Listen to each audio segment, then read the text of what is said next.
अब आपको पता है कि रिसेंटली इस इंसिडेंट ने सबको शॉक में डाल दिया। और मैं स्क्विड गेम 2 की एंडिंग की बात नहीं कर रहा हूं, मैं बात कर रहा हूं एस एन सुब्रमण्यम जो एल के चेयरमैन है। उन्होंने एक बहुत ही डिस्टर्बिंग स्टेटमेंट दिया जिसने उन्होंने बताया कि 90 आवर्स, एवरी एम्प्लॉय को 90 आवर्स काम करना चाहिए फॉर द नेशन बिल्डिंग। और एक बहुत ही फनी कमेंट था कि आप अपनी बीवी को कितनी बार देखोगे। अब ये तो डिपेंड करता है आप किस एज में हो। ओके, अगर आप यंग हो तो ऑब्वियसली आप ज़्यादा ही देखोगे। बट एक मुझे इतना शॉक इसलिए लगा कि ये स्टेटमेंट एक ऐसे इंसान से आ रहा है जो एक टॉप मैनेजमेंट में, एक हायर मैनेजमेंट का बंदा, ही इज़ अ चेयरमैन। इनकी तरफ से एक्सपेक्टेड क्या होना चाहिए कि ये हमें गाइड करे कि किस तरह से हम अपने काम को इम्प्रूव करें, किस तरह से हम मोर प्रोडक्टिव हों, कैसे हम अपना टाइम मैनेजमेंट करें, कैसे हम कम टाइम में ज़्यादा अच्छा काम करें। क्योंकि ज़्यादा टाइम स्पेंड करना अच्छे काम की निशानी नहीं है।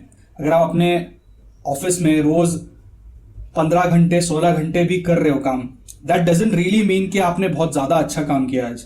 अगर मैं आज अपने ऑफिस में 16 आवर्स तक काम करूंगा तो मुझे कोई अप्रिसिएशन का मेल नहीं आएगा, क्योंकि वो डिपेंड करता है कि मैंने 16 आवर्स में कितना काम किया। तो ऐसे लोगों से आप क्या एक्सपेक्ट करते हो? आप ये सारी चीज़ें एक्सपेक्ट करते हो कि ये आपको सही मार्गदर्शन करे, राइट? अब इसका मतलब ये है कि सुबह इंसान ऑफिस जाए और रात में सिर्फ सोने के लिए आए। ऐसे कल्चर को प्रमोट करना ये बहुत ही डेंजरस है।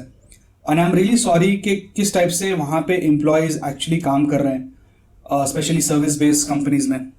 अब देखा जाए तो ये एक हिसाब से एक स्लेवरी मेंटालिटी है, जहाँ पे आपको फोर्स कर रहे हैं अपने विल के बगैर कि क्योंकि हम आपको पे कर रहे हैं तो आपको इतना घंटे काम करना ही पड़ेगा। एक बहुत सारे लोग इस टाइप की डिबेट भी कर रहे हैं कि यार वो तो चेयरमैन है, उसकी तो इतनी करोड़ की सैलरी है और हमारी तो सिर्फ हज़ारों में सैलरी आ रही है महीने की, तो हम इतना एफर्ट क्यों ले। भाई, बात सिर्फ पैसों की नहीं है, बात है ज़िंदगी जीने की, बात है आपकी पर्सनल हेल्थ की, बात है आपकी फैमिली के जो डायनामिक्स है उसकी। अगर आपकी फैमिली में इसकी वजह से इश्यूज आएंगे, अगर आप अपने फैमिली को टाइम नहीं दे पा रहे हो, अगर आप अपनी हेल्थ को टाइम नहीं दे पा रहे हो, तो आप कहाँ से अपने माइंड को फुल ऑप्टिमम में यूटिलाइज कर पाओगे अपने काम के लिए? तो हम कोई रोबोट्स तो नहीं है और हमको रोबोट्स बनना भी नहीं है, ठीक है? आज लोग जा रहे हैं ऑटोमेशन की तरफ, आज सारी चीज़ें ऑटोमेट हो रही है ताकि रिपीटेटिव काम कम हो, ताकि लोग ऐसी जगह पे अपना टाइम और फोकस डालें जो बहुत ज़्यादा प्रोडक्टिव हो। पर ऐसी चीज़ें करने से बस सिचुएशन ख़राब होगी, और स्पेशली ऐसे लेवल से तो ये स्टेटमेंट्स आने ही नहीं चाहिए। इनफैक्ट ये इशू यहीं पे देखने मिलता है। मैंने यूके में भी काम किया है और मैंने साउथ ईस्ट एशिया, फिलीपींस में भी काम किया है। वहाँ पे काम करने का तरीका बहुत अलग है इंडिया के कंपैरिजन में। अगर मैं आपको बताऊं कि जैसे हम लोग सुनते हैं कि यूके में स्पेशली 9 to 5 कल्चर, मतलब 9 बजे के बाद इंसान 9 बजे स्टार्ट करता है डे, और 5 o'clock के बाद they don't do anything, they just get of the work, और इसको हम लोग वर्क लाइफ बैलेंस बोल रहे हैं। पर उनका जो 9 to 5 में काम करने का तरीका है ना, वो बहुत अलग है यहाँ पे काम करने से। यहाँ पे कैसे होता है कि आपका जो दिन शुरू होता है ना, वो बहुत ही लेड बैक स्टाइल में शुरू होता है, ओके? और बहुत सी बार आप काम कर रहे हो, या तो आप चिट चैट कर रहे हो, या तो आप कॉफ़ी ब्रेक पे जा रहे हो, या आपके पर्सनल डिस्कशंस हो रहे हैं ऑफिस टाइम में। इसके बाद आप जो टाइम मिल रहा है उसमें काम कर रहे हो, और फिर क्या होता है कि जब 5 बजते हैं या जब 4 बजते हैं, स्पेशली लंच के बाद तो हमको नींद भी आती है, और जब 4-5 बजते हैं तब हमको रियलाइज होता है अरे यार इतना काम खत्म करना था, अब हम बैठे हैं अपना काम खत्म करने के लिए। इसकी वजह से क्या है, हमारी 5:30, 6, 7 बजे तक, 8 बजे तक, जब तक जो लास्ट टाइम है ऑफिस क्लोज होने का, तब तक हम लोग काम करेंगे। इससे क्या हो रहा है, हमारा डे बहुत ज़्यादा स्ट्रेच हो रहा है। अब जब मैं यूके था तब मैंने देखा, वहाँ पे ऑब्जर्व किया कि वहाँ पे लोग 9 o'clock को शार्प स्टार्ट करते हैं अपना डे। इनफैक्ट उसके पहले ही पहुँच जाते हैं, 9 o'clock को शार्प डे स्टार्ट करते हैं। कंटिन्यूस उनके जो 1 या 2 मीटिंग्स होती हैं, उसके बाद they are dedicatedly doing their work, okay? वहाँ पे मैंने बहुत कम देखा है कि लोग एक दूसरे से बात भी कर रहे हैं। मतलब it was completely everyone is busy in their own work, they have a target कि अपने को इतना कंप्लीट करना है और जो है निकलना है। तो वहाँ पे मुझे नहीं पता शायद, पर मैंने बहुत कम देखा लोग फ़ोन स्क्रॉल कर रहे हैं, रील्स देख रहे हैं, छोटे छोटे ब्रेक्स ले रहे हैं। ऐसा नहीं है। एक बार दे स्टार्ट देयर वर्क तो डायरेक्टली जब आपका लंच ब्रेक होगा तभी दे स्टॉप। और लंच ब्रेक भी ऐसा नहीं कि 1.5 घंटे तक लंच ब्रेक चल रहा है। एक 45 मिनट्स, 30 मिनट्स, 45 मिनट्स में लंच ब्रेक, उसके बाद अगेन विदाउट एनी डिस्ट्रैक्शन वो अपना काम कर रहे हैं। इनफैक्ट अगर आप फ़ोन पे देख रहे हो या अगर आप काम के बीच में इससे उससे बातें कर रहे हो तो इसको बहुत बुरा समझा जाता है। इसीलिए वो लोग अपना काम 4:30 बजे तक वाइंड अप कर देते हैं, 5 बजे तक उनका काम खत्म हो जाता है स्टेटस दे के। ऐसा नहीं है कि वो लोग केयरलेस हैं कि वो 5 बजे निकल जा रहे तो उनका जो भी काम है वो छोड़ दे रहे हैं, ऐसा नहीं है।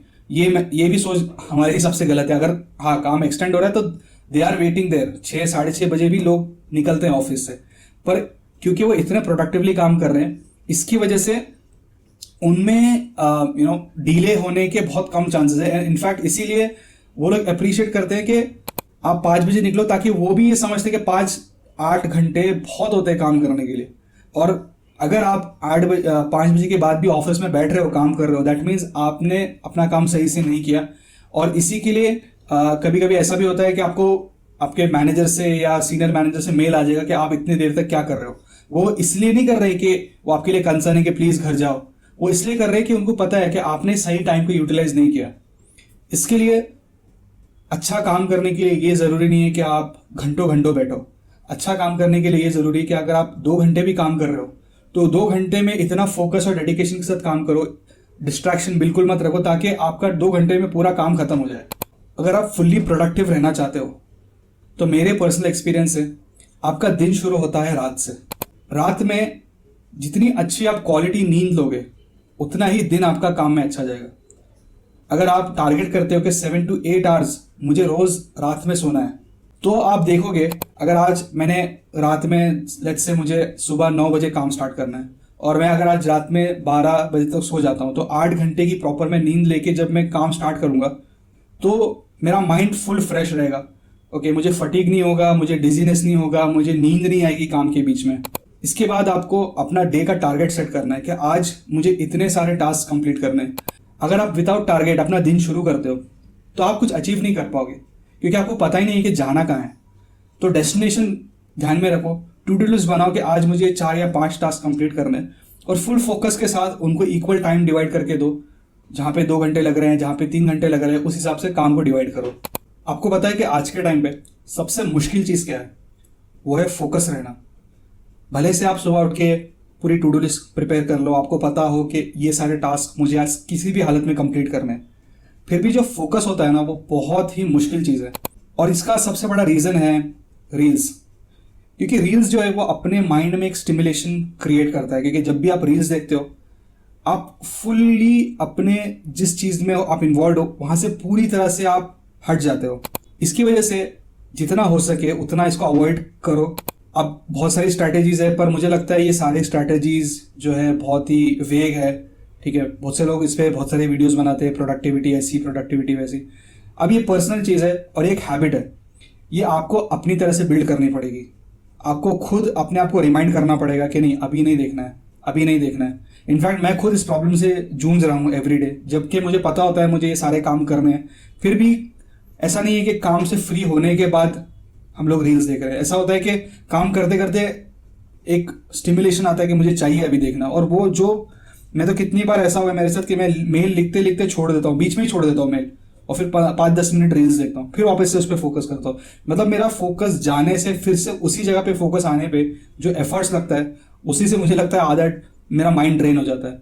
तो मैं खुद इस पर काम कर रहा हूँ और मुझे लगता है अगर ये किसी ने कंट्रोल कर लिया इस चीज़ को कि ठीक है पूरी तरह से अवॉइड नहीं कर सकते क्योंकि ये पार्ट ऑफ लाइफ है, इसको कोई अगर आपको अभी ये राय देता है आज के टाइम पे कि सोशल मीडिया डिलीट कर दो, इंस्टाग्राम डिलीट कर दो या फिर फेसबुक पे ही मत आओ, तो ये तो प्रैक्टिकल नहीं है भाई, ऐसा हो ही नहीं सकता। आपको इसकी ज़रूरत पड़ेगी, पर अभी हमें कितना स्मार्टली इसको कंज्यूम करना है ये हमारे ऊपर है।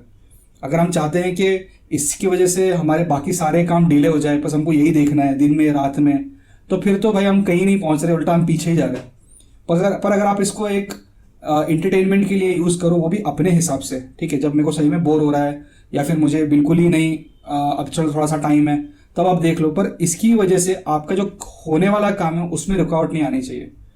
इनफैक्ट अगर आप आइडल बैठे हो, अगर ऐसा हो जाए कि चलो कोई प्रोसेस रन हो रहा है, लेट्स से कोई पाइपलाइन रन हो रही है, अब पाइपलाइन रन हो रही है तो आप कुछ काम नहीं कर सकते, हो सकता है कि 5 मिनट आपको ऐसे ही बैठना पड़ेगा, तो ऐसे ही बैठो, बिकॉज वो जो 5 मिनट आप अपने माइंड को बिना कोई स्टिमुलेशन के रख रहे हो, ठीक है, बिना कुछ देखे या बिना कहीं डिस्ट्रैक्ट हुए रख रहे हो, उस 5 मिनट में वो आइडियल जो टाइम होता है ना वो इतना कीमती है आइडियल टाइम, उसमें आपका दिमाग ऐसी ऐसी चीज़ें बनाएगा, ऐसे ऐसे सोल्यूशंस लाएगा, आप कोई और प्रॉब्लम के बारे में सोच सकते हो, आप सोच सकते हो कि यार इसको क्या मुझे बात करनी है। फॉर एग्जाम्पल कोई भी आप अपने दिमाग में कुछ और चीज़ें सोच सकते हो, इंस्टेड के फौरन से रील्स स्क्रॉल करने लग जाओ या फौरन से सोशल मीडिया पे टाइम स्पेंड करने लग जाओ। तो आइडल बैठना भी बहुत अच्छी चीज़ है। तो जितना आइडल आप टाइम निकाल सकते हो वो निकालो। अब एक मेरा पर्सनल ऑब्जर्वेशन है कि जब आप हाई प्रेशर सिचुएशन में होते हो ना, जहाँ पे प्रेशर बहुत ज़्यादा है काम का, उस वक्त ऐसा होता है कि कभी आपका 1 से 2 का लंच ब्रेक है, तो क्योंकि आप बिजी हो तो अभी कब 2:30 बजे जा रहे हो, कभी 3 बजे जा रहे हो, कभी 12 बजे जा रहे हो। तो इसमें क्या होता है कि आप अपने फ्रेंड्स के साथ नहीं जाते, आप अकेले जाते हो खाना खाने, या अकेले लंच पे जाते हो, या अकेले चाय ब्रेक से जाते हो। अब इसमें देखा जाए तो एक ऐसा भी होता है कि आप बहुत ज़्यादा ओवर थिंक भी करते हो, कभी कभी काम के स्ट्रेस से बहुत ज़्यादा ओवर थिंक करते हो। तो ऐसे सिचुएशन में मेरे साथ भी ऐसे ही हुआ था कि मैं बहुत ज़्यादा काम के बारे में सोच रहा था और एकदम प्रेशर फील कर रहा था। ऐसा लग रहा था यार मैंने सही किया कि प्रोजेक्ट लेके इस कंपनी में आके मैंने सही किया क्या, ऐसा भी था। तो ऐसे टाइम पे मुझे बहुत अच्छे से एक चीज़ ने हेल्प किया, वो है अपने फ्रेंड्स के साथ लंच पे जाना। तो मैं मेक श्योर करता था कि मैं इस टाइम पे लंच पे जाऊँ 1 से 2, और उनसे मैं बाकी सब तरीके की बातें करूँ, ठीक है, अपार्ट फ्रॉम वर्क। इसमें इसकी लाइफ में क्या चल रहा है, यहाँ पे क्या हो रहा है, वहाँ पे क्या। इससे क्या होता था, मेरा माइंड थोड़ा सा रिलैक्स होता था, मतलब वो जो स्ट्रेस मेरे माइंड में था वो थोड़ा सा रिलीज होता था। तो कभी भी अगर आप काम कर रहे हो तो उसके बीच में जो आपका आपका टाइम होता है, जैसे ब्रेक वाला टाइम, टी ब्रेक वाला टाइम, इसको यूटिलाइज करो, पर इसको अच्छे से यूटिलाइज करो, ओवर यूटिलाइज भी मत करो। पर आप अपने फ्रेंड्स के साथ जाओ, वहाँ पे डिस्कशन करो, ताकि आपका जो पूरा काम पे जो आपका स्ट्रेस होता है ना, वो थोड़ा रिलीज हो जाए। अब यहाँ पे कोई बहुत ज़्यादा चीज़ें फॉलो करने की ज़रूरत नहीं है, बेसिक बेसिक चीज़ें आप फॉलो करोगे, पर इंपॉर्टेंट है कि आप इसको रेगुलरली फॉलो करो। तो आप अपने 90 आवर्स का जो टारगेट है वो आराम से 35-40 आवर्स में अचीव कर सकते हो। तो अब इसमें मैं बहुत सारी चीज़ें बता भी नहीं सकता क्योंकि मैं खुद इस चीज़ पर काम कर रहा हूँ। तो जो भी बात मैंने बताई अगर ये आपको हेल्प करे तो इसमें थोड़ा थोड़ा काम करो, फोकस को इन्हांस करो। फोकस को इन्हांस करने के लिए अगर आप दिन में 10 मिनट मेडिटेशन भी करते हो तो इससे बहुत अच्छा आपके फोकस पे इम्प्रूवमेंट होगा। अपनी फैमिली के साथ टाइम स्पेंड करना, वर्कआउट करना, ये सारी चीज़ें हैं। इन सब पे मैं खुद भी काम कर रहा हूँ और आप लोग भी काम करो, ताकि आप एक जवाब दे सको कि भाई 90 आवर्स काम करने की ज़रूरत नहीं है। हम दिन के 7 घंटे 6-7 घंटे भी डेडिकेटेडली काम करें तो हम लोग बहुत अच्छा अचीव कर सकते हैं। और हमको इस मेंटालिटी से बाहर आना है, अपनी कंट्री को इस मेंटालिटी से बाहर निकाल के एक प्रोग्रेसिव मेंटालिटी के पास लेके जाना है, जहाँ पे हम लोग सिर्फ काम ना करें बल्कि हमारी वर्क लाइफ बैलेंस अच्छी हो, हम लोग हैप्पीनेस इंडेक्स में ग्रो करें, हम लोग सेटिस्फैक्ट्री इंडेक्स में ग्रो करें, और हम एक हेल्दी वे ऑफ वर्किंग को प्रमोट करें। इस वीडियो में इतना ही। अगर आपको ये वीडियो अच्छा लगे तो ज़रूर इसको लाइक, शेयर और इस चैनल को सब्सक्राइब करना। Bye bye.